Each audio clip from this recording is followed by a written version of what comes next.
नमस्कार मित्रांनो, मराठी सहाय या यूट्यूब चॅनलवर आपले स्वागत आहे.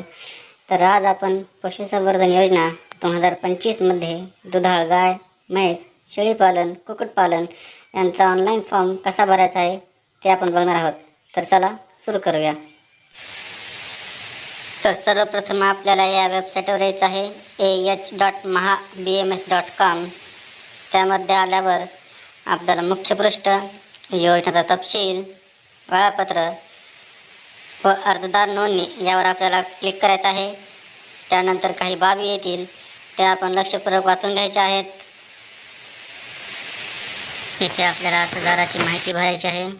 सर्वप्रथम आधार कार्ड क्रमांक लिहायचा आहे आपल्याला. त्यानंतर अर्जदाराचे वय 18 ते 65 मध्ये असावे.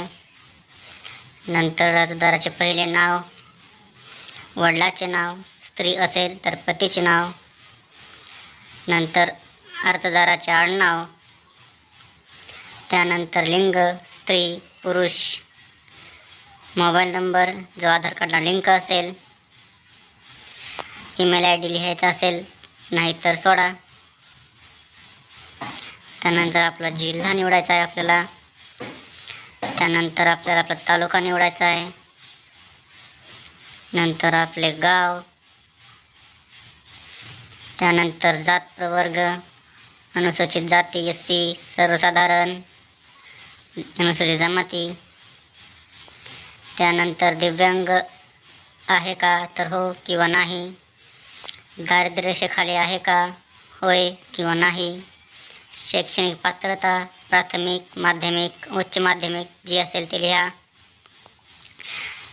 त्यानंतर 8 मधले क्षेत्र हे हेक्टरमध्ये असावे. त्यानंतर राशन कार्ड क्रमांक लिहायचा आहे आपल्याला. त्यानंतर बँकेचे नाव, स्टेट बँक ऑफ इंडिया. त्यानंतर आपले खाते क्रमांक लिहिल्यावर आपल्याला IFSC क्रमांक लिहायचा आहे. त्यानंतर आपली बँक जेथे आहे ती शाखा लिहायची आपल्याला. ते झाल्यानंतर आपल्याला अर्जदाराचा फोटो अपलोड करावा लागेल 80 KB मध्ये JPG फॉर्मॅटमध्ये. तसेच अर्जदाराची स्वाक्षरीसुद्धा 40 KB मध्ये पाहिजे JPG फॉर्मॅटमध्ये.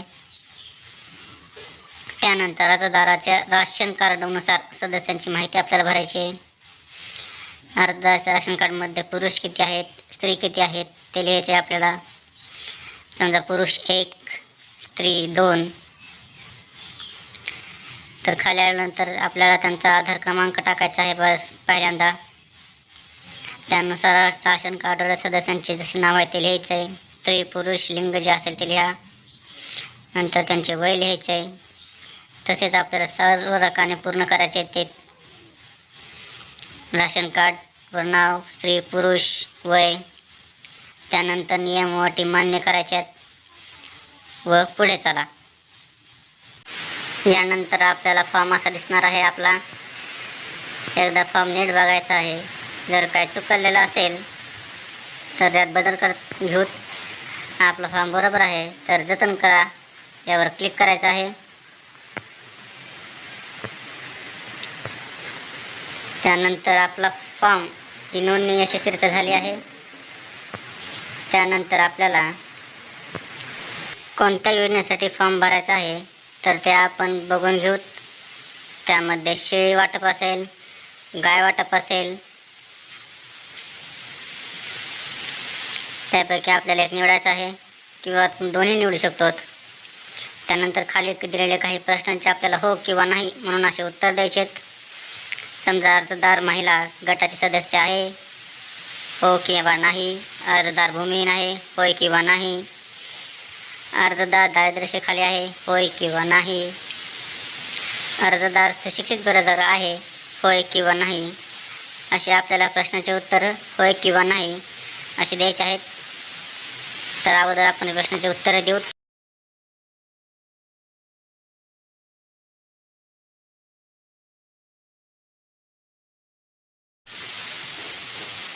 ते झाल्यानंतर पुन्हा आपल्याला नियम व अटी दिसतील तर त्या वाचून घ्यायच्या आहेत. आणि नंतर वरील नियम व अटी मला मान्य आहे यावर क्लिक करायचं आहे. त्यानंतर पुढे घ्या यावर क्लिक करून अर्जदाराची पूर्ण माहिती आपल्यासमोर येईल.